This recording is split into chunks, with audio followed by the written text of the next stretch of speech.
Geeks Assemble! It's Geeks with Wives and Capes, episode 41, your comic book, TV, and movie podcast. I'm here with my regular ragtag crew. Will, how's it going, Will? Ragtag, I don't even think sums it all up, man. I don't even know what term should be used for us, but it's something. What's up, guys? I'm here. We're alive, and we have our guests, so we're excited. How's your week been? It's been a little stressful, man, but you guys always bring joy to my heart. So I'm excited. We won't talk about the week. We're just gonna focus on all our exciting stuff we're gonna talk about. All right, man. Well, that's good to hear. I'm glad to hear we bring a light in your week. Yes. Natalie, how's it going? It's going good. It's been a busy week for me too, but I'm excited to be here. We'll try not to put you to sleep tonight. I know you're tired. I appreciate that. Thank you. Last but not least, Chad. How's it going, Chad? It's going. It's been a rough week. Everybody's had rough and tumble weeks. Bad mojo going on or something. I don't know. I know. I'll have an in memorial at the end of in my final thought this week. No. I don't know. I know Will's seen some of my Facebook and stuff, but yeah, I lost a friend this week. So sorry to hear that, my friend. Yeah. Sorry to be a downer, but yeah, it's been a week of ups and downs. Way to bring me on the show, Chad. So also we have our guest here tonight. You may all know him from the very popular show Combat Radio, Ethan Dettenmaier. How's it going, Ethan? Fantastic. Thank you for. It's a privilege to be here. Thanks for including me. Hey, Ethan. I just want to let you know how exciting it is that Casey pretty much pronounced your last name correctly. Yeah, that was fantastic. Good job. He's got an affinity for saying last names weird. No, it's good. I don't even think he says my first name correctly still. Had Chode? Is it Chode, right? Chode Osna? I got a fucking Chode for you. I practiced Ethan's name over and over again before we started here. I did not want to mess it up. I was being Ken rather. This is a very high-tech part of our show. We do research, apparently. Yeah. So anyways. So Ethan, how's it going? How's your week been? Pretty fucking barbaric, actually. But wow. I would say it's all, it's been busy. But it's all good. Now, when you say barbaric, were you in a pit somewhere with like a club with spikes? Just, handling business, or? I was in a pit at Universal with a bunch of executives that needed an ass whipping. Nice. And I'm actually on 2 projects over there, so I had to beat their ass twice. That's extra ass beating. Can you tell us a little bit about those, or? One is I'm on the soccer project for 2 producers over there on the New York Cosmos, which is the team that Pele played on in the 70s. Warner Brothers actually owned that team, and it's based on the documentary Once in a Lifetime. Pretty fantastic, actually. So I'm on that project, and then I just got brought onto a Blade prequel by producer John Divins this week.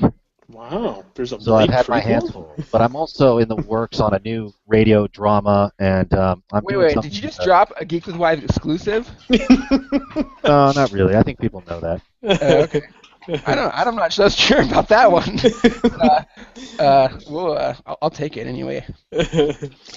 What are you talking about? The Blade thing? Blade prequel, yeah. The Blade prequel. Well, they're constantly developing prequels, sequels, everything. There's writers on projects that the public only hears a little percentage about it, and a lot of that's just because they're putting a creative bullpen process in it.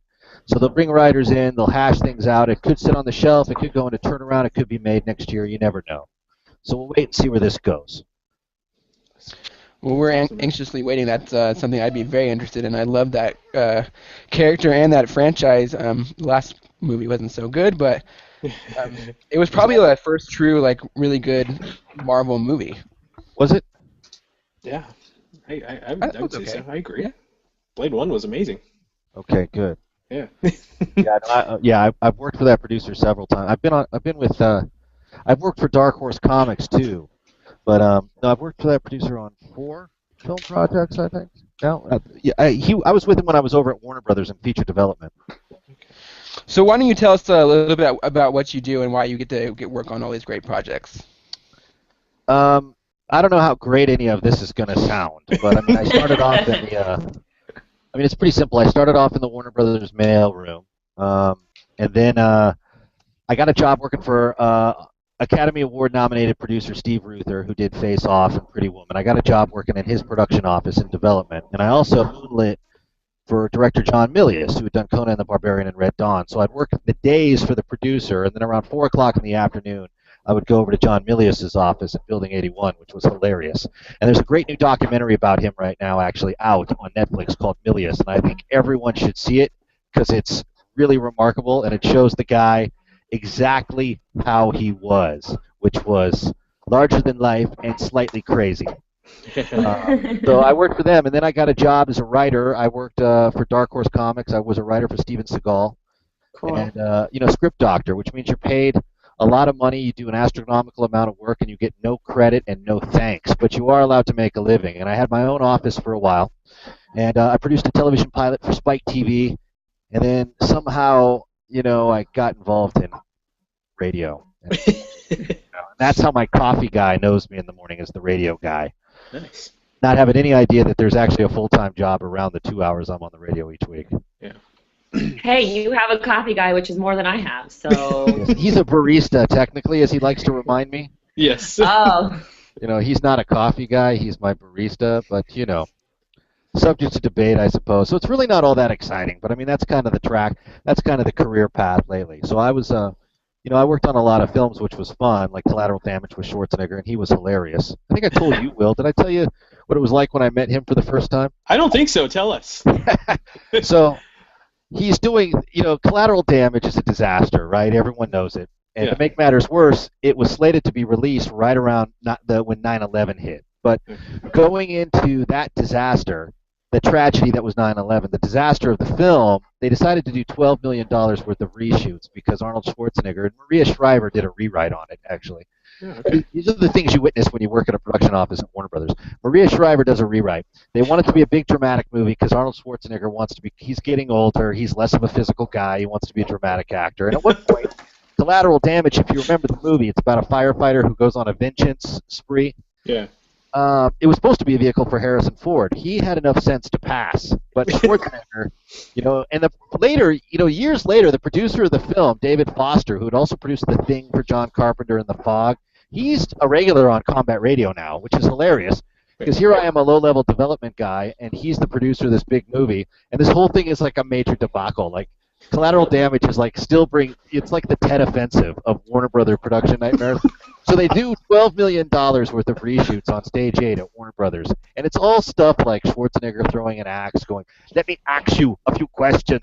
All the stuff they knew they should have put in the movie in the first place, right? And so it's like, this is all fucking ridiculous. Excuse my language. Am I allowed to talk like that? Yeah, go ahead, man. See, this is how I talk when I'm at Warner Brothers, right? Exact same. So I go, we're like, this movie's it's fucking bad, right? And and they're like, well, we got to do $12 million worth of reshoots. Andy Davis is the director. He's not even showing up. He's calling like his assistant, saying, "Have him do this." It's so bad. It's so common. Anyway, so I go up to John Milius's office in Building 81, and Building 81 at that time at Warner Brothers had the Wachowski brothers in it. It had Clint Eastwood in it. It had Joel Schumacher in it. It had Mark Canton in it. It had Christopher Nolan in it, although he hadn't done anything. Yeah. All in one building, a small like apartment-sized building of offices. So I go up there, and I knock on the door that has a sticker on it that says "Property of the Hells Angels," John Milius's office. And I go, dude, your boy's down here, Arnold Schwarzenegger. He's making a movie. And John goes, we got to go down there and see him. He's a big, rotund, like Hemingway-esque guy. Okay. So we get in my golf cart and we zip down to Stage 8. And there's like a PA with a headset, kind of like the one I'm wearing. Yeah. And he goes, he's like, excuse me, who are you guys? And John Milius goes, well, I'm here for Schwarzenegger. And the PA, with total disdain, goes, and who are you? You're who? He takes a cigar out of his mouth, and he's like, just tell him his boss is here. Yeah. So the PA jumps, and Schwarzenegger comes out, and he's like, John, how are you? They meet, and they talk, and they kind of reminisce, because Schwarzenegger got his start with Milius on Conan, right? So Schwarzenegger, John introduces me, as he was always good about doing. And not every director introduced the assistant, let me tell you. So John always made sure, whether it was Clint Eastwood or Arnold Schwarzenegger or whoever, it's like, hey, this is Ethan.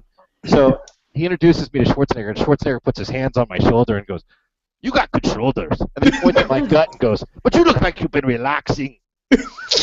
So, and then he looks at John, and John's this big rotund guy, and he's like, You look like you have all of Lake Mead in you. So, like 2 weeks after that, right, I get a call in my office, and it's producer Steve Ruther, producer of Collateral Damage, the nightmare that has become Collateral Damage. And he goes, "Ethan, take the trailer down to Arnold Schwarzenegger. He's got to approve it. Pick up the video cassette and run it down there." So I jump on the bike, Pee Wee Herman style, and I pedal across the...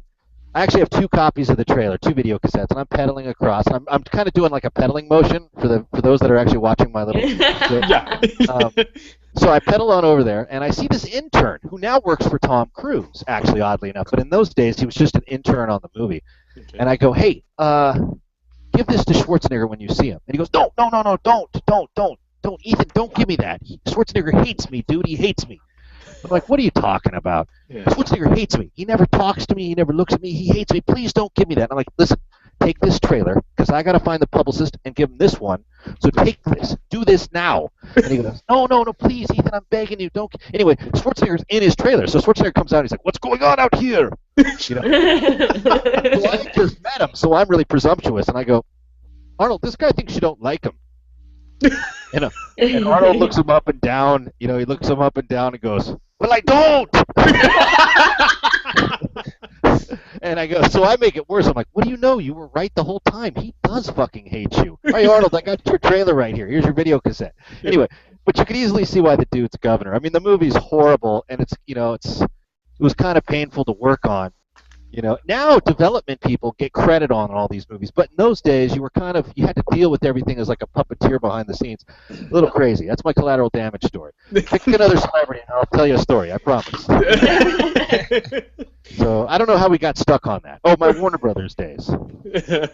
But I worked as a writer for Steven Seagal and other interesting people, and I actually got along great with Seagal. My wife hates him. But I was going to ask about Steven Seagal. What's he like? Everybody does. That's why I just volunteer it, because everyone gets around to like, "Hey, what was on?" Well, I got along with him. I think that was in part because we had the same Aikido instructor. Okay.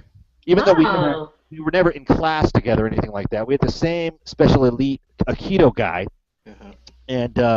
And he knew I had taken like Kung Fu with Jackie Chan's Bodyguard and all this stuff. So I think he kind of had a little bit of maybe some respect for someone who worked hard in the arts a little bit.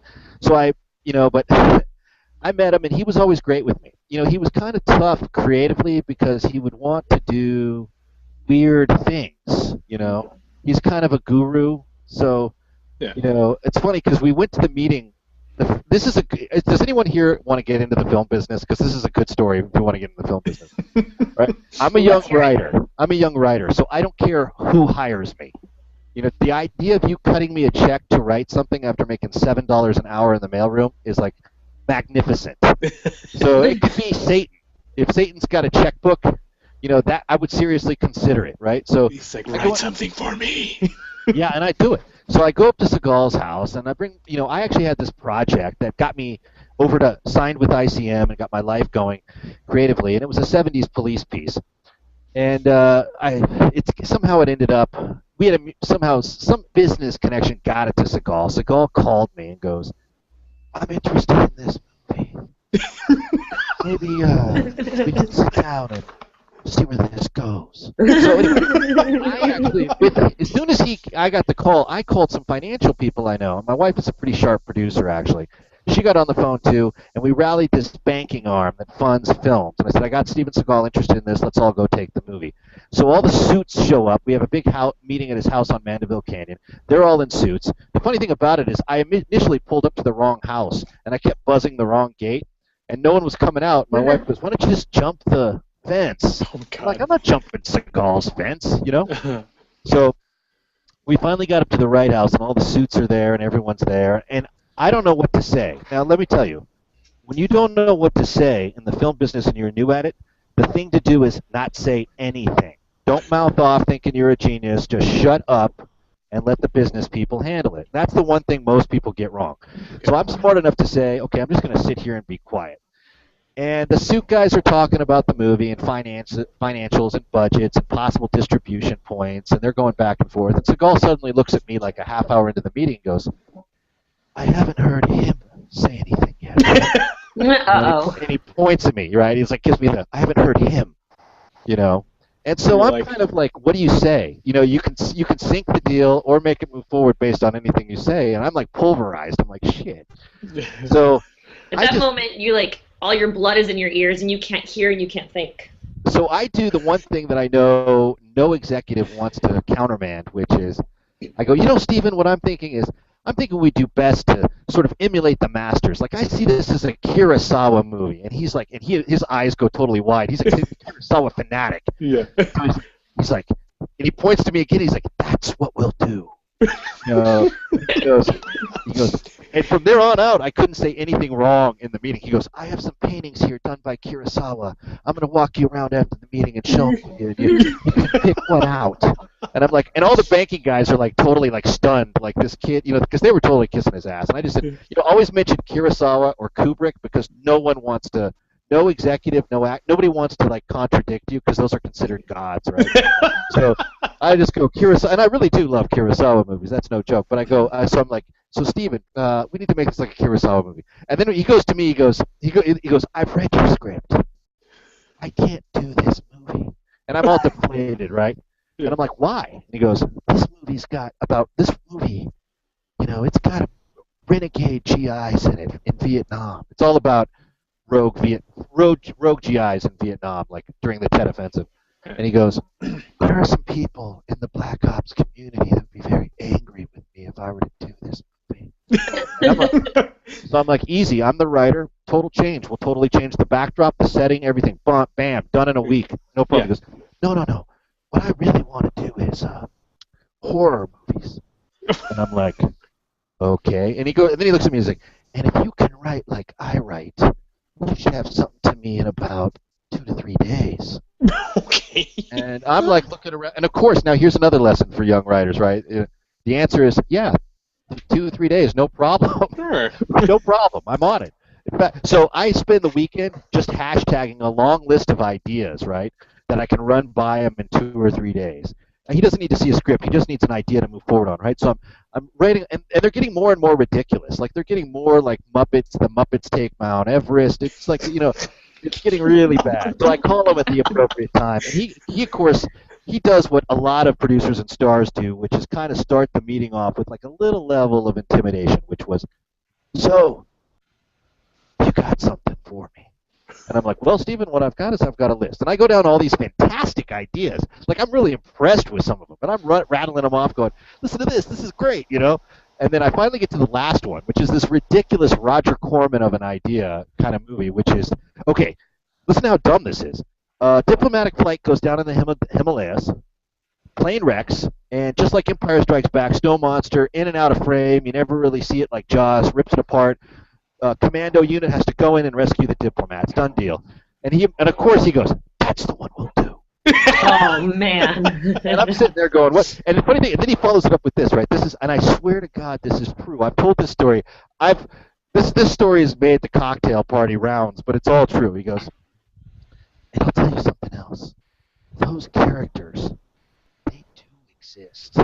And the reason no one sees them is because they can transcend dimensions. Wow. Now, here's the thing, right? I'm thinking, okay, he wants to see if I'm a yes man, and he wants to see if I have any integrity. He wants to see if I'm going to go with my gut, which is to stand up and be like, that is so fucking ridiculous, Stephen, that I can't even believe you even said that to me. So I'm getting ready to say that, and then I stop myself and I go, wait a minute, he's really egotistical, so maybe he thinks he sounds like a genius. So now I'm conflicted in my response, right? So I tell him, you know, that's ridiculous or you're a genius. Which path do I go down? So I just stop and I go, you know, Stephen, I'm thinking I'm being tested. So I go, if that's what you want, it's my job to make it work on the page. And he goes, okay, get busy on that. And, you know, we'd start on that. You know, that's where he was frustrating, was in those kind of creative terms, because he would shift directions and dynamics. and go like, I love this Vietnam piece, but I can't do it. I want to do horror, and you do something, and then he'd turn it around and be like, I want to be the good guy. I don't want to be the fighter. I want to be the scientist. And you kind of got to a point where I'm like, wrongly, at that time I had other options. And I'm like, Steven, I'm going to take this Dark Horse Comics. One of the things I was on was a test run for Ghost in the Shell, actually, in those days. Oh, wow. Before anyone even knew what it was, before DreamWorks had the option, we took a meeting. My wife had arranged it with Chris Tung over at Dark Horse. And I had done 2 adaptions for Barry Levine when he ran Dark Horse. So I was like, maybe I'm going to do this Ghost in the Shell thing, because I thought that was the coolest thing at the time, right? I said, this is really kind of cool. This is like Blade Runner, but I can make this totally hard-hitting. I mean, we can make this like Apocalypse Now, but in a Blade Runner setting, and totally drop napalm on a city street and do all these fantastic things. And I'm sorry, I know that, don't you guys want to talk about the news or something? No, okay. No. There's all these other things you wanted to get to. We'll have time for that. But anyway, I'll just finish this up, and then we can talk about whatever you want. But so I had these other jobs, and after a while, Steven Seagal sometimes would call me at like 2 or 3 in the morning, and he'd apologize, and he'd be like, "Is it all right that I call you this late?" I'm like, "Well, dude, you've already done it." So, So I carry on. I just got to a point where I did something else. But you know what? In all honesty, he was okay to deal with. He was actually, in some ways, great. There was one time he said, come on up to the set. I'm shooting a movie at Civil Brand, the penitentiary, right? That's closed. It's now a movie ranch. Mhm. And I go up there, and it's raining, and his assistant, I'm waiting forever, and his assistant, Brian Sexton, goes, Steven will be with you in a minute. He's waiting until they call lunch. Why don't you go in his trailer and wait for him there, because it's raining. So I go in his trailer, and it's taken a while, so I start rifling through his cabinets for something to eat, right? And I'm like, hey, man, what's with all this, dietetic shit, green tea, and all this herb, he's like a Chinese fucking laundromat in this place. And I'm like, he's got all these, like, Eastern, herbs he eats, and so I start going through the refrigerator, and I just start loading myself up, right, with stuff. Like, I have whole boxes, right? And that's when, of course, the door swings open, and I turn around, and he catches me with half his refrigerator in my arms. And he goes, he's just looking at me, and I'm like, Steven. And he's wearing a medical jacket, right? He's like wearing a doctor's jacket. There's a little medical tag that says, like, Dr. Thorin or something. Yeah. And I go to him, I go, like, all I could say, he doesn't say anything to me, and all I could get out was, doctor? They got you playing a doctor in this movie? And he's like, criminal psychologist, okay? And I'm just going, so I just, like, convulse. I'm like, oh, Steven, come on. That's like, let's just get back to what we know. Let's kick ass and do some punches, and let's, what are we doing? And he stops, and he looks at me, and he goes, I kick plenty of ass in this movie. And I'm like, okay. But the reason I tell the story is because, in all honesty, if a star walks into his trailer and finds essentially what I was basically an employee as a writer, rifling through his cabinets, not all of them were cool, and he didn't even bat an eye at it. He was like, and I'd go up to his house sometimes with my kid when she was little to take a meeting, and he would always lift her up and, like, play with her, like, kind of run around, chase her, and it was kind of tragic because I would always say, I said, Steven, this is the side of you that people really should know and need to see. I mean, you're really kind of a cool guy when you want to be. Why are we so structured?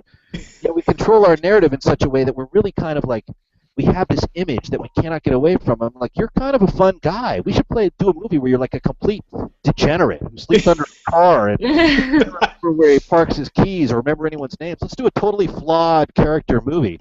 Right. And he didn't want to do it, but it was an experience. I mean, it was tricky. But for some reason, I'm lucky because I've made it work with a lot of high octane personalities, per se. But he was cool. I mean, he was cool.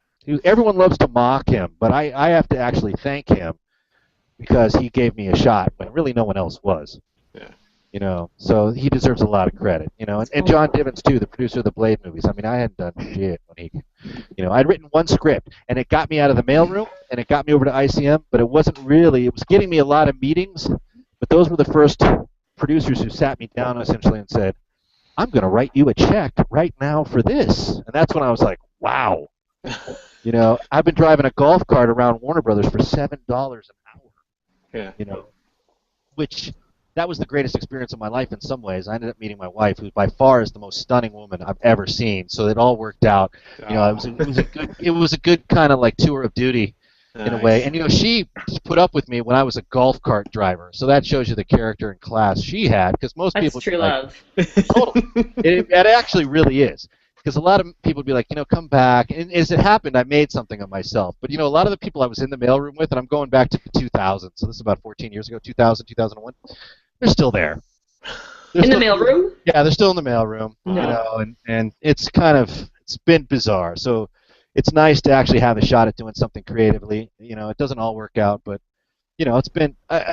I'm sorry to bore your audience with this. I thought we were talking about something interesting. But, no one's bored, I promise you. but I mean, so Steven Seagal was, he was a thumbs up in my book. And, honestly, I hope he does some Expendables stuff. Yeah. We just had Michael Jai White in Combat Radio Friday, and he's trying to do Expendables 4. Oh, wow. He's trying to start a campaign to get in on that. That's one of the coolest guys in the business. All right, so who else do we need to make fun of? Who else do we have? Should I pull out like some ridiculous celebrity story that's almost hard to believe? I mean, I can do that. I'm trying to think. Will's kind of partial to Johnny Depp. If you have anything, No, but he's awesome. Johnny Depp's awesome to be around. Robert Downey Jr. It's funny. Well, I don't have really a story about him, but across from Warner Brothers, there's this cafe that a lot of people go to called Moe's. Do you know Burbank at all? A little bit. Moe's is across from the Falcon Theater, which is owned by director Gary Marshall. So anyway, I remember one time I was in there, and Robert Downey Jr. was in there, and he was on his way out. And this is before he'd made his comeback. He hadn't done Kiss Kiss Bang Bang. I mean, he was on his way. He was like on the death list. He was like, this guy will be dead by the end of the year. That guy. Yeah. And I remember the waiter took it upon himself to really talk sobriety to him. And you could just, the look in Downey's eyes was like, you're going to make me kill myself. It was so hilarious because this guy's like, stay sober, man. Just try sobriety. Yeah. See what the other side's like. Yeah. And I'm just like, do you have no fucking idea what you're doing? I mean, just let the guy have a little piece. You're going to drive this guy to a suicide. Right.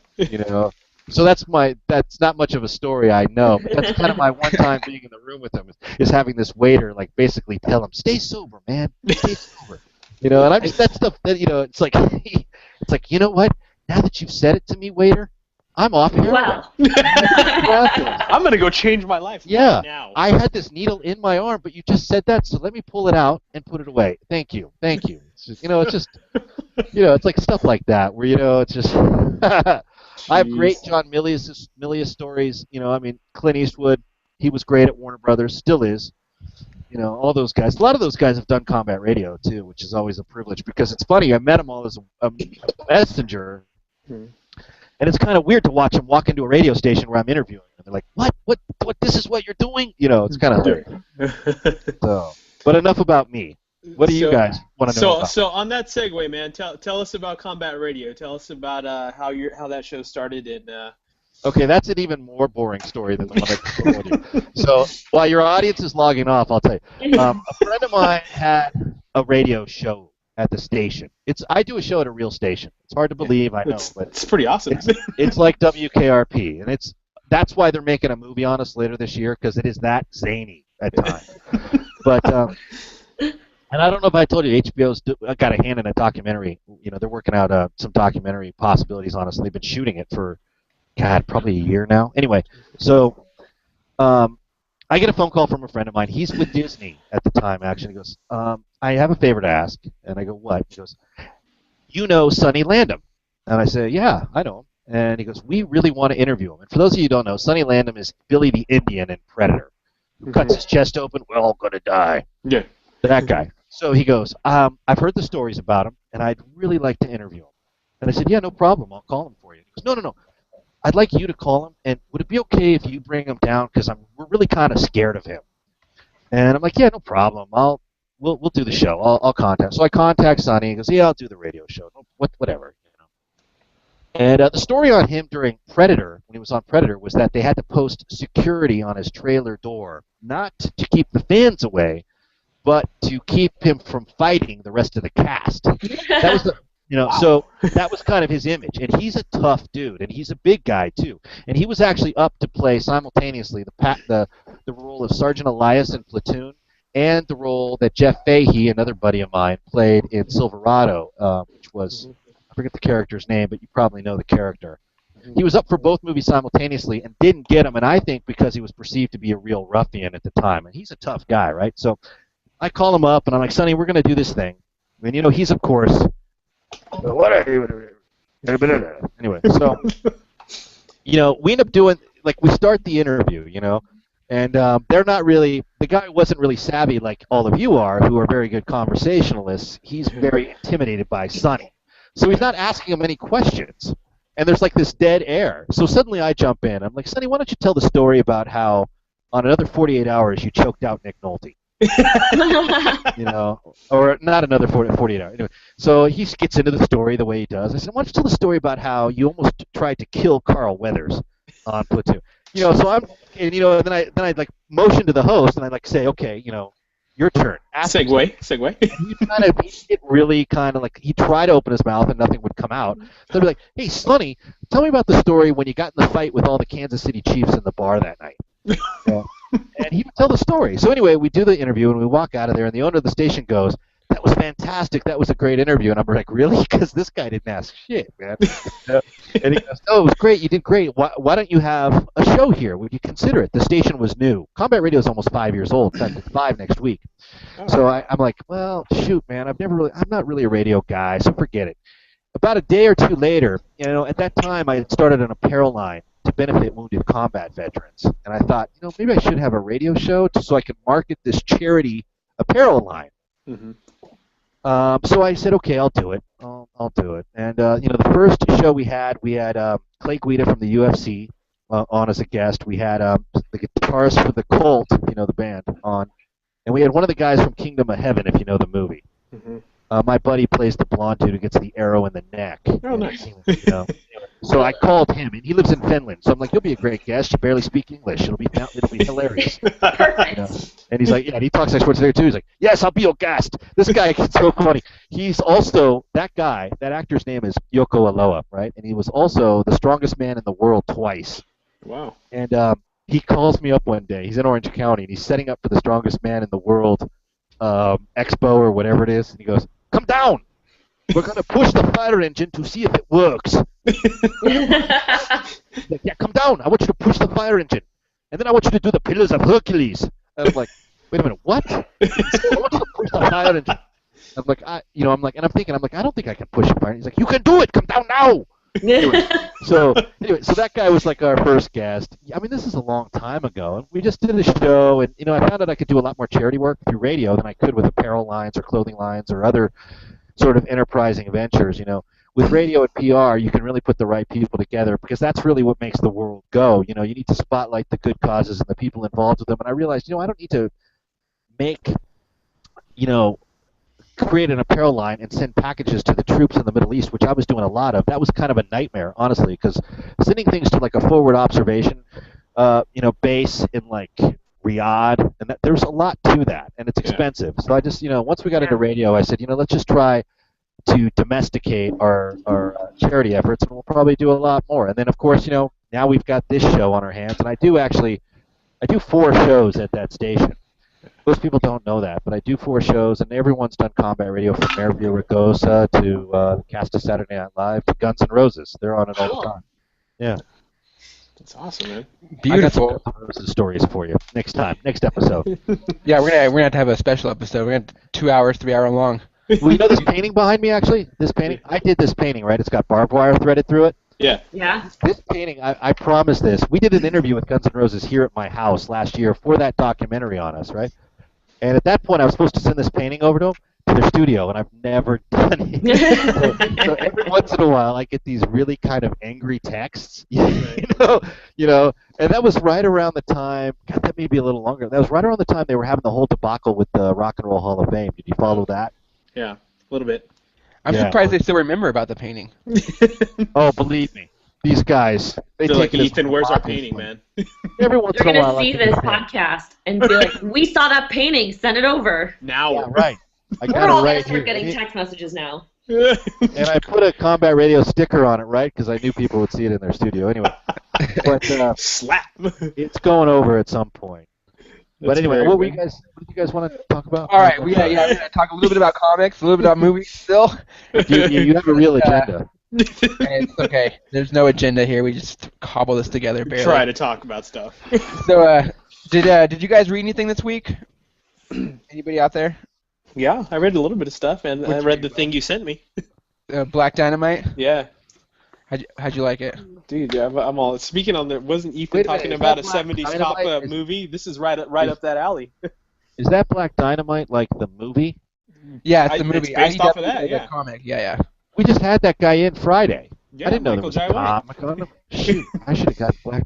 I had him Well, autograph a bunch of Spawn stuff. I should have Well, got him dude, autograph. yeah. Dude, you have autographed Michael Jai White Spawn stuff. That's awesome. Well, it's for a charity auction in December, but I couldn't find anything. If I had Black Dynamite, that's way cooler. Spawn's kind of a joke. He laughed actually when I pulled it out. He's like, "Oh shit."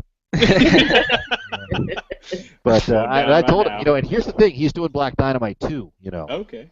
Nice. Yeah, and it's I love that movie. I don't want to say too much, but Black Dynamite somehow ends up in Hong Kong. You can hear it on Friday's show. So comic Black Dynamite, man, was pretty intense. There was a lot of crackers going on in there, and so Black Dynamite too. He's been kidnapped, right? He wakes up in some kind of prison, and he meets the man. Only the man is not the ethereal man; he's an actual man. Oh. And the man reveals himself to be who is he, Casey? I don't know. I don't remember. I read a lot of comics. Can you get this anywhere? This actually sounds pretty good. Yeah, it's an IDW comic. It's on issue. I think it's issue 2. It's only on issue 2. Yeah. So I can pick came out this up this week. You're actually selling this. I don't read comics, but this. So sounds the man interesting. becomes the man. Turns out that he's part of the Illuminati. He reveals their big sinister plan to take over everything, and pretty much this is where our adventure begins. Because Hey, I have to interrupt you real quick. I'm sorry. Talk amongst yourselves. I'll be right back. yeah, no worries. Anyways, Yeah, so it's really good. I really had a lot of fun with it. The art was perfect for the book. I just like the lingo, man. 70s style. Yeah. I like the writing. I like the way they portrayed the character. It was funny, man. It's really good stuff. It's very black exploitation, just like for sure. movie. He's like, I ain't gonna join no cracker organization. What you think this is? I was like, yes, dude. This is There's awesome. also a cartoon, or there was a cartoon on Cartoon Network. Yeah, I saw a it was couple very episodes of insane. it. I think I saw 1 or 2 episodes, but yeah. Yeah, No, it was cool. I love that It's cool, shit. man. It was fun. It was a I have fun a comic. question. It was a fun comic. You don't have to raise your hand, Ethan. You can just. Yes, Ethan. Yes, thank you. I've just got a tweet from a listener in Australia where it's daytime, and they're wondering where they can see this. Should I just post the link? Oh yeah, the YouTube link that we. Yeah, you can post the YouTube link for sure. Yeah. Yeah, and it'll be available on audio on our website, iTunes, and Stitcher on Sunday. Yes. Oh, good. Or you Okay, can good. listen to it. Because I wasn't sure what to promote. Sorry. I wasn't. No, Yeah, you're cool. No problem. The watching part is just if somebody wants to watch it, but primarily we just drop it to iTunes and Stitcher. Nobody wants to see me anyway, man. That's pretty scary. You're the highlight, believe me. Yeah, that's right. That's what everybody's thinking right I mean, they don't want to see most of us. They usually watch because Natalie's on. I mean, it's like. Yeah, I do see a spike in numbers when now. Natalie. I get that. Yeah, I get that. I can see why that is. Yeah. It's cool because I'm the token girl Right. and the Well, token blonde. I mean, last up, weekend she Ethan. comes on in a Slave Leia bikini. I mean, well, of course people are gonna watch. Well, that gets it. That gets it done. Now, Every everyone time. here's got a wife, right? You're all Not me. geeks with No. wives. Okay. So The that original- removes the dynamic of the next question, I guess. You know, Ethan, I used to have one, so they gave me an honorary pass for that. So, so I have a girlfriend. With ex-wife. Yeah, I Your have one of ex-wife? those. So there's still wife in the title. So I said, yeah, we'll let him in. How long I have you have a guys been cape. doing this? You have a cape? How long have you guys been doing this show? This has been what? This is our 41st episode. 41st episode. Once a week? Once a week. Wow, that's Yeah, and impressive. Well, our other show has at what 140, 130? 40? Yeah, Something like that? They're up Yeah. there. We have 2 shows a week actually. Yeah, there's- we spun off the original show, which was more Video like game tech show. based, right? Casey? Yeah, video games and things like that. And we normally talk about comic books, but tonight has been a happy Wait, departure. we're gonna talk about comic books. I do gotta talk about comic books because people send us comic books for free all the time. They require us to talk about them. Yeah. So Black Dynamite, very good. Yes, pick it Yes. up out in stores this week. It was Issue fun. number I'm 2. definitely going to read some more of that because it's pretty fun. I'm interested to see issue number 1 because number 2 felt like much more of a beginning point. So I don't know what issue 1 was about. It did, but yeah. Like even if there wasn't issue 1, I think you could have jumped could on have it just 2 and jumped you right would have in. been fine. Right. Yeah, I think it leaves a little more mystery to where we were before. Can I Okay. promote this, actually? I mean, can you guys Sure see this? can. Oh, what's What did you get? Star Mage. Star Mage. Do you know it? No. I do not. No. Tell My us about friend Star wrote Mage. I don't know, actually, but my friend Jason Delatoro wrote it. So I thought maybe you guys would know because you guys are awesome with this kind of stuff. Is that an IDW book? Yeah, it is IDW. I was hoping you guys could tell me so I wouldn't have to read it. I like your I can't style, tell you. Ethan. I can't tell you about that book, but I can give you a book that you should be reading and that everyone on this panel should be reading. Tell us. It's called Moon Knight. Oh, Moon Knight. I I keep hearing talked good about about it Moon Knight. before. Hey, I Basically- want to recommend this though. Actually, before I totally debase my friend, this actually looks like it's pretty exciting. This Star Mech. So I would actually encourage one of you guys to check it out. All right. Well, I have a special link to all IDW comics that I can go. So we may out. get it from them. I will go You check may it just out. be able to get it from them. Yeah, go get it. Yeah. Look it up. Yeah, we'll take a will look do. and we'll review Star it. Mage. Yeah, it's awesome. What issue is it on? Is that the first issue? Is that a trade? This is the first one. First I one. guess- First Nice. issue. So Okay. yeah. I don't know when it came out. The background says it'll appeal to high adventure readers of all ages. Sweet. Look at that's amazing that you It's know a that. sci-fi romp with a heart. Nice. All right. Okay. What's the release date on that, Natalie? Do you see it? I don't see it at the moment. Give me a sec.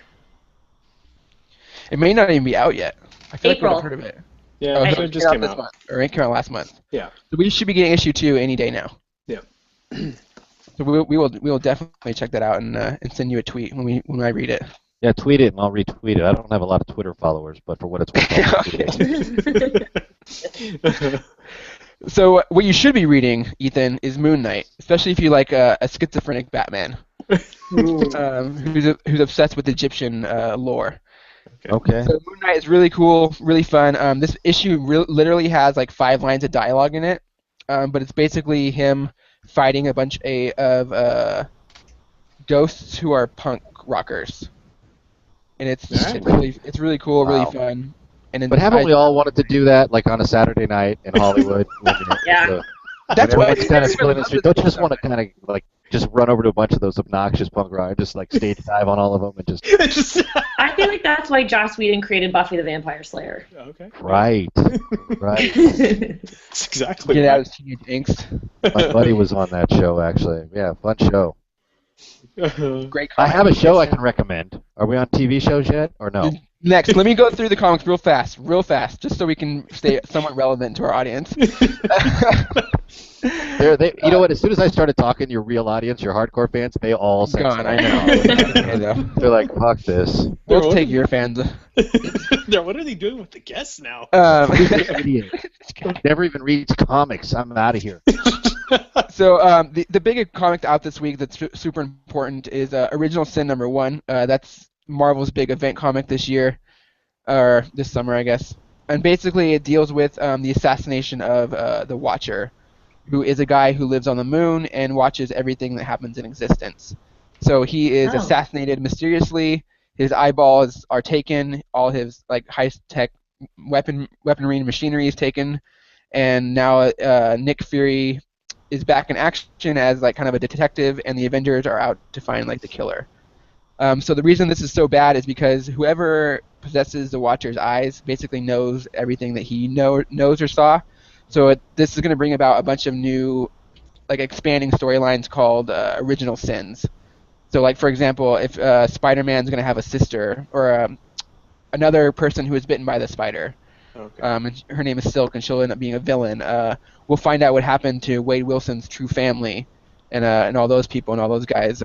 What happened with him and why he is what he is. And so basically, a bunch of secrets are going to come out about a bunch of our favorite characters, and this is kind of the crux of that book. Written by Jason Aaron, really good. Art by Mike Dedato. I hate saying his name. Dedato. Yeah, that guy. Basically, it's just a ragtag team gets pulled together. Like Punisher and Doctor Strange are working together. Winter Soldier and Gamora are like on a team together. So like basically all these like people are out to like find out who killed the Watcher, and it's really fun so far. I really like the premise. A lot of fun. Go check it out. Also out this week is. Oh, go ahead. When does that come out? It came out on Wednesday. Yeah.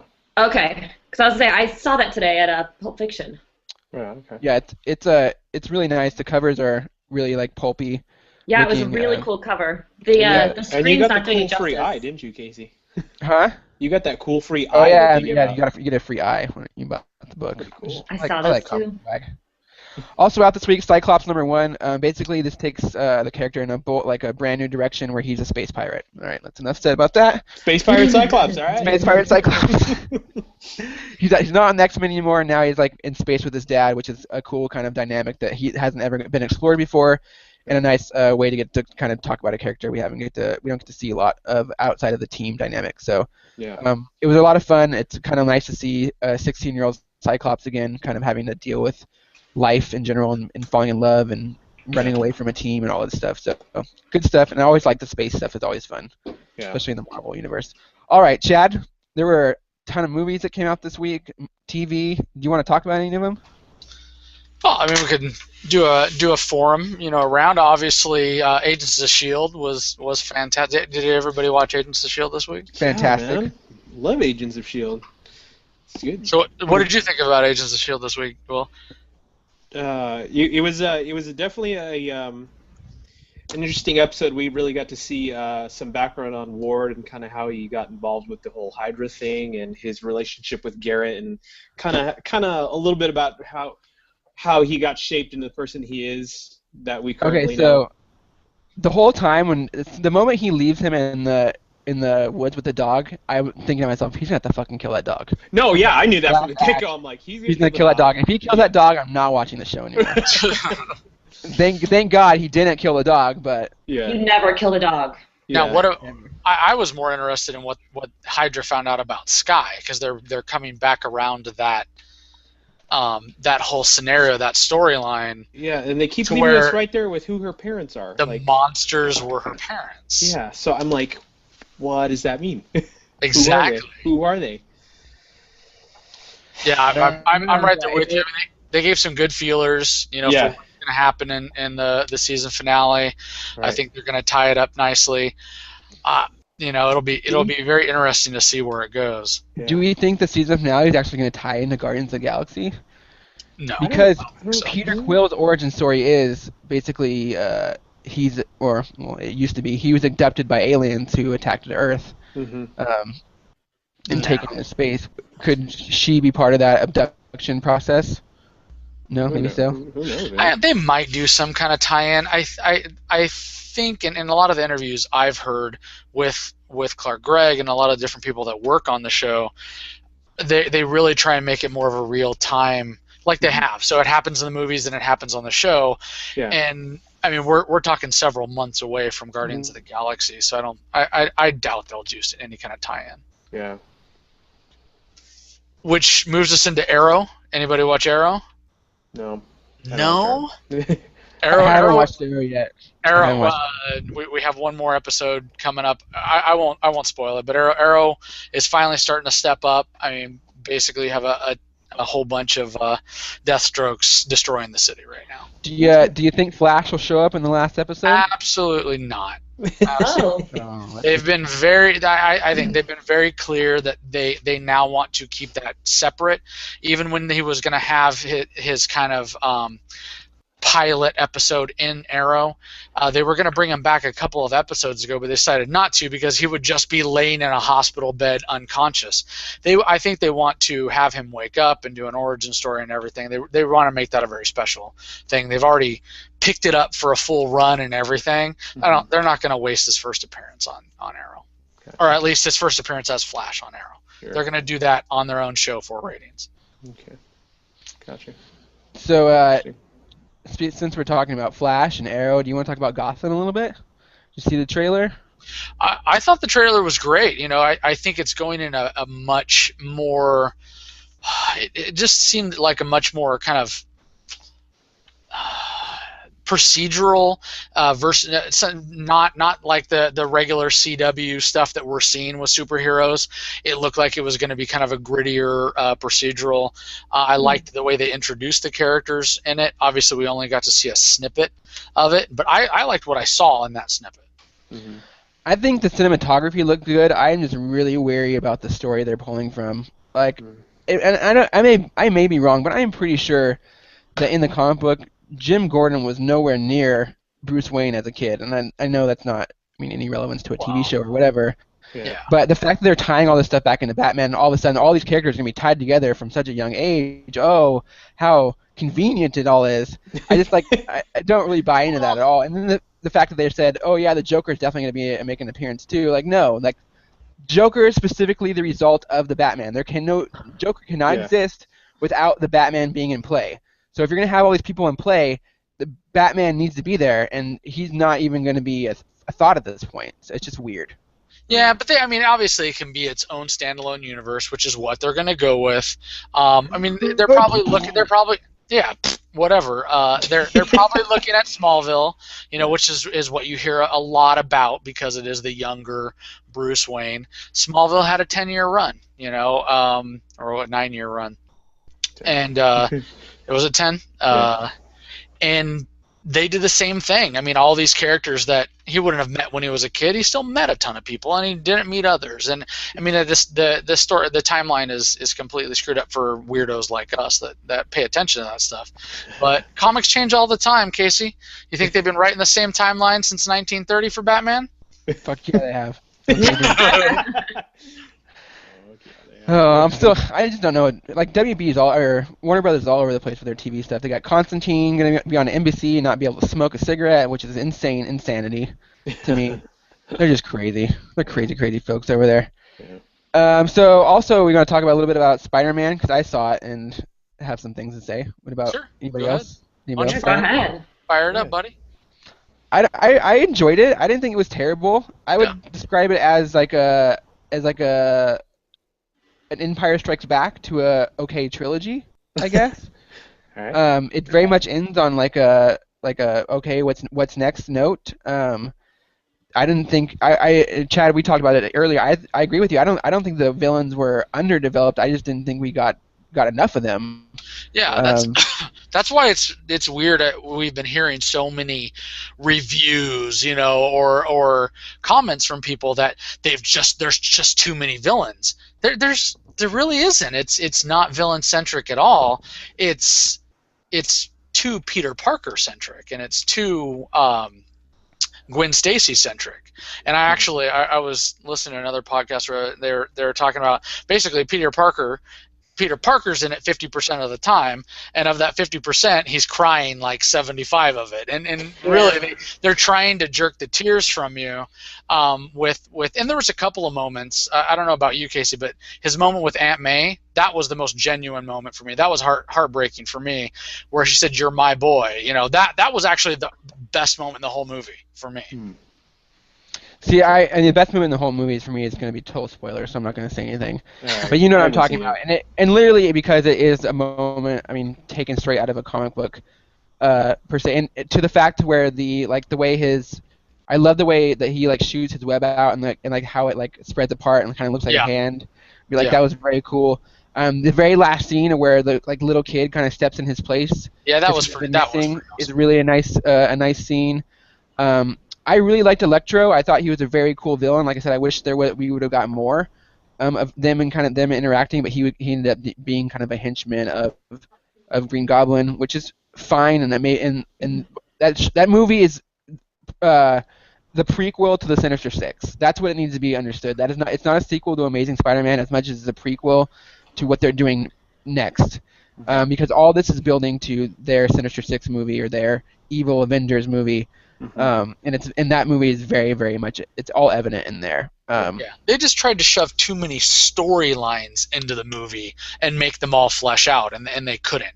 They really should have stuck to the storyline with, they didn't. I don't know. If you've seen the movie, you'll know what I'm talking about. That's the biggest issue. Is once you thought they were kind of going down one road, they moved on to another storyline, and some of the stuff, I know they were trying to focus on Spider-Man being young and immature, but there's so many moments like at the beginning where he's just being jerky and saying stupid things and putting more people's lives at risk because he's just not ending the battle. And more of it to me was they wrote that in there so you could see him do more acrobatics and do more grabbing plutonium and whatever he's doing, where the opening scene is basically he sticks his head into the armored truck and he's telling jokes to Paul Giamatti and this and that, and it basically leads to almost killing all these different people when all he had to do was reach in, knock Paul Giamatti out, and it would have been over at that point, and he doesn't take those opportunities, and it's really weird to me. I was almost found myself yelling at the screen, why are you allowing this to go on for so long and putting X amount of more people in danger? Yeah. And I don't like it when they write plot devices like that into movies just so you can see more danger happen. They just don't have the hero be a hero. It's weird. Yeah, they have to create struggles for them because they're so powerful and whatnot. They add crutches to them. Ethan, did you see Amazing Spider-Man yet? No, I haven't seen any of that yet. No Captain America 2 either? No, not Oh yet. my Give me goodness, some Ethan. time. What's happening? Yes, I know. I have TV Stars this interview. It's called A Job, and it's around the clock. So I miss a lot of this, but I'll get to it, and then hopefully you'll have me back to talk about it. Yes. Yeah, Was there a TV show that you said you had I was seen just gonna say recently you wanted to talk about?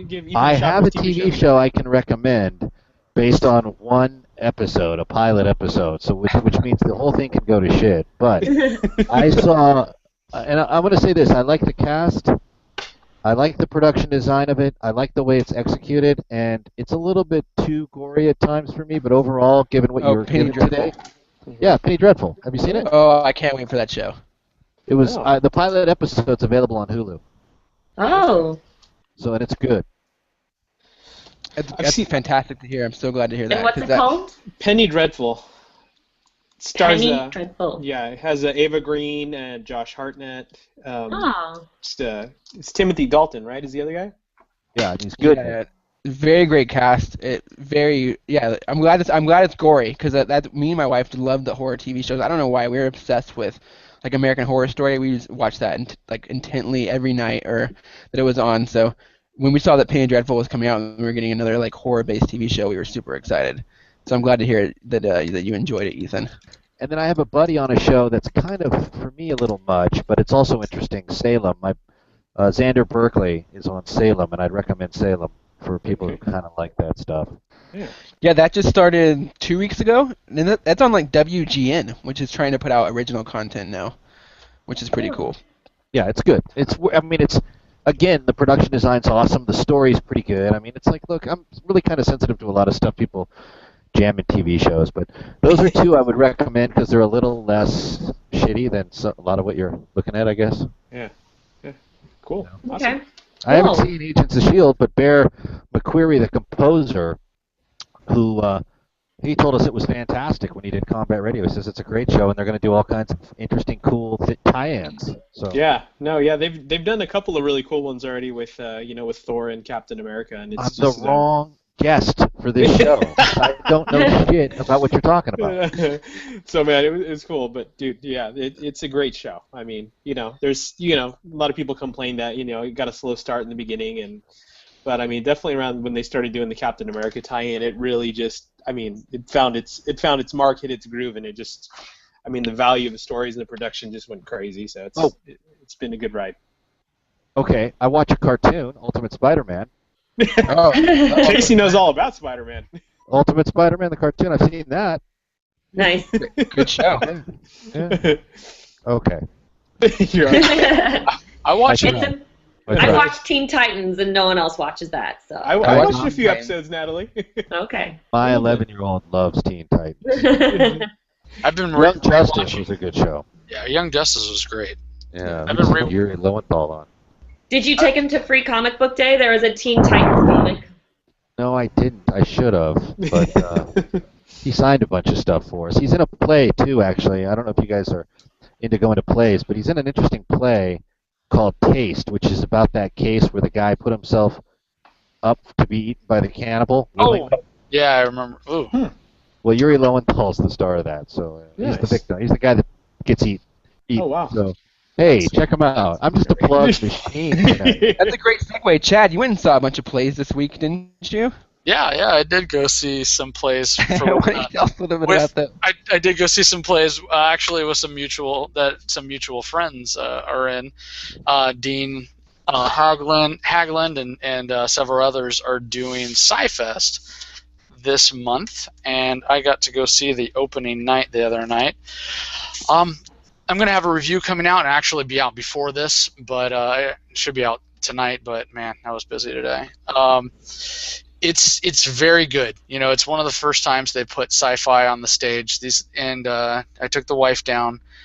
It's very reminiscent of kind of older Twilight Zone, that kind of twist in this kind of sci-fi-ish genre type thing, to where you have a good fun story that's got that little twist, and it's not based on gore, it's not based on anything weird, and they're 15-minute quick bites. The show is so well put together because you're not really waiting between transitions in shows. They actually go dark and they're moving the set pieces around, but they have monitors up, and the monitors are actually part of the show and kind of leading you and tying you into what the next show that's being set up for is. It's really fantastic, and they have some a great cast in there. I'll have a cast list and everything in the article.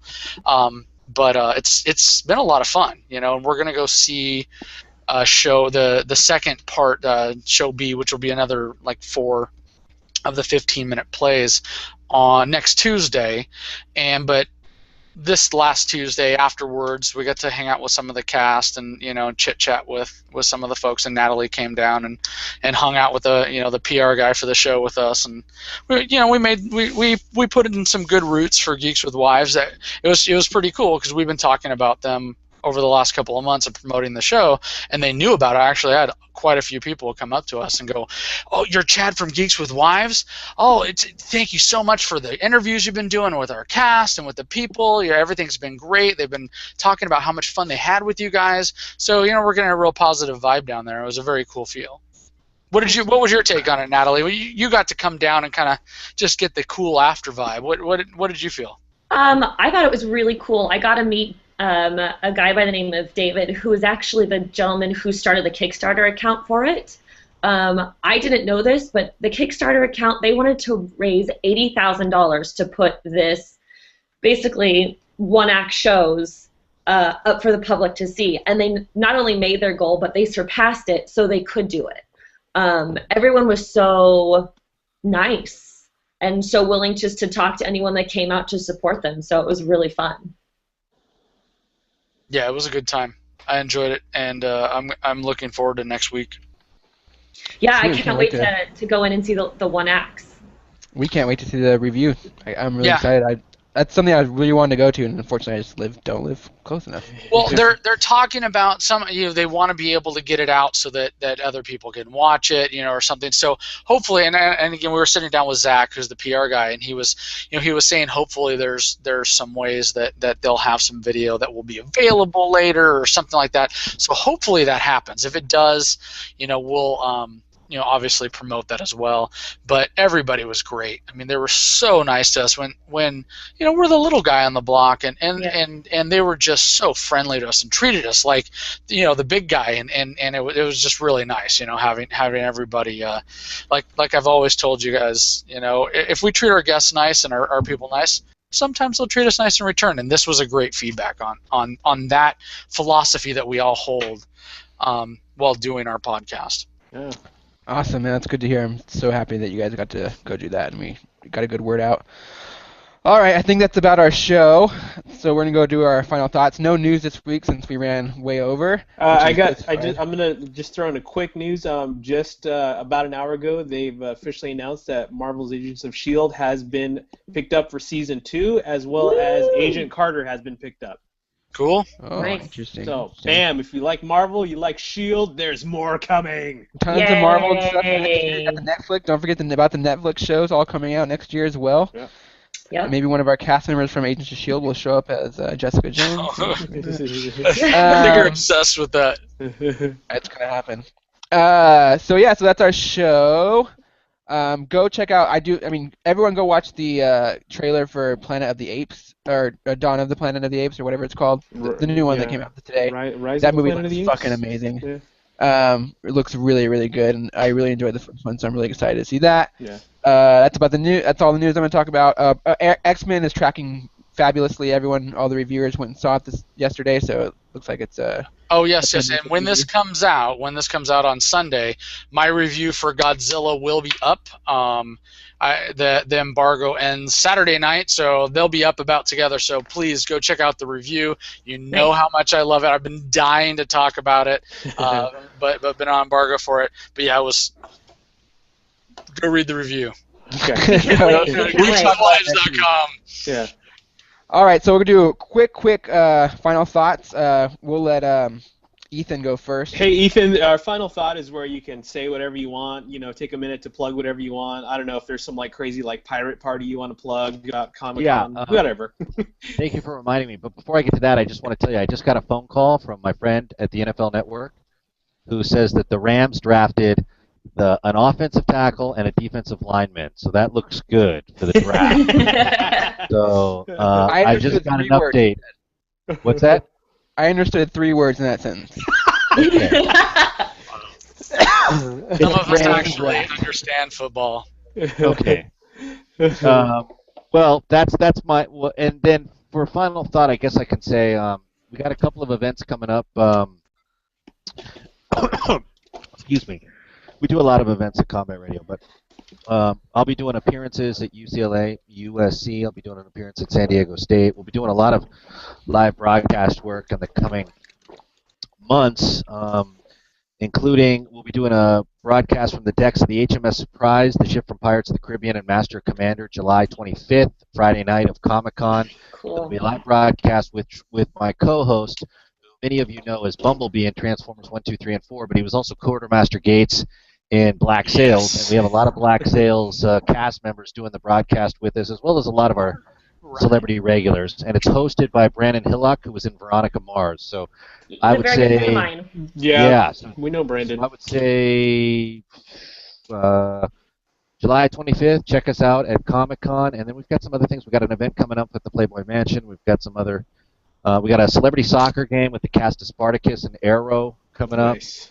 To benefit handicapped kids, a bunch of crazy stuff, a lot of World Cup appearances, and for any of that, you can go to Facebook/Combat Radio and like the page, or you can find it on Twitter and all that shameless stuff that I encourage people to do. Get shameless and follow us and all that, and you can find all that stuff, and we'll follow you back and trade information and figure out how to collaborate down the road. All good. And then I do a Christmas breakfast for homeless kids in December. Awesome. Thank you so much for coming on, Ethan. We really appreciate it. And but was it good? I mean, it seemed like I didn't know anything about what you were talking about. It's okay. Stories were enough. That's all we asked for. I'm sensing you could have got a better guest. That's what I'm thinking you could. Usually it's just no guest, and we just sit here and just talk amongst ourselves. But I'm still thinking with no guest, it's still probably a better guest. Hey, Ethan, nobody could bring us Steven Seagal and Arnold like you could. So it's so true. Liars. Let's just You're put lying. it this way: we've kept Will along week after week. See? Hey, they let me count. Wow. Let me tell you something. Can I say something about Will real quick, though? Oh, He's man. actually the reason I'm here. But when I met Will, we were doing a charitable broadcast appearance for the Children's Library at the Tulare Sci-Fi Con, which was awesome, and everyone should go there next year. Yeah, for sure. And I met Will because he was Tony Stark, and he was awesome as Tony Stark. I thought he was really good. In fact, I voted for him in the costume contest. He was I'm my still going to go with I got second place. Yeah, well, I was outdone on the panel because they were kind of leaning for people who I think manufactured more of their costume, but you were my vote. Though. Maybe I should have told him that I memorized that speech in 5 minutes. Maybe I should have told him that. Wouldn't have made a difference. It's a costume contest, buddy. It's not Shakespeare. So, that's right. You could have quoted Macbeth, and they would have been like, next. Yeah. Let's just say, Will, your bust line isn't large enough. That's true. That's true. All right, Chad. Quick. I gotta go. We gotta wrap this up. So quick, final thought, real fast. Get your plug in there. Well, like I said, the one thing I want to talk about is I lost a pretty good friend this week. Oh, now I feel like an asshole. Yeah, thanks, asshole. I had a friend that actually went and did a bunch of work in South Korea, and when she came home, she's been traveling around the country with some other people, working with a group called Link, Liberty in North Korea, and going to schools and colleges and stuff, and I mean, living on a shoestring budget and everything, and just traveling and sleeping in the van and everything, and talking about issues, and trying to help other people in North Korea and stuff like that. And the other morning, their van was tragically struck, and we lost her and her friends. And yeah, I mean, just one of those people that she's one of the first people to hold, my firstborn child, and I just keep thinking back to that. And it's been a tough week, Thanks for letting me talk about it. But if there's anybody, they're actually for this link, and you can find them on Facebook and everything, Liberty in North Korea. They're trying to help the families bring them home, and it's very expensive. Just so they can bring them home and put them to rest here, and their respective where they live. So on their website, Facebook, everything like that, they have a fundraiser too. They've actually raised quite a bit of money to do it already, and help the families with the funerals and all that stuff. But if anybody, feels like they can help, please look them up, Liberty in North Korea, and find that fundraiser. Yeah. But Carolina, we loved you, we love you, and we're gonna miss you.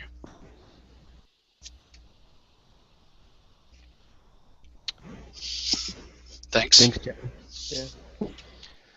All right, I think that's a good place to end the show. So sorry, Will and Natalie and myself, we're not going to get final thoughts because it just wouldn't be appropriate, I feel like. Yeah. So, Will, why don't you go ahead and get us out of here? You got it. Thanks for listening, guys. As always, you can find us on Twitter at GWW Capes Crew. You can find me at Darth Sparrow. And for the rest of the crew and for Mr. Ethan, thank you for joining us. And as always, we will catch you on the geek side.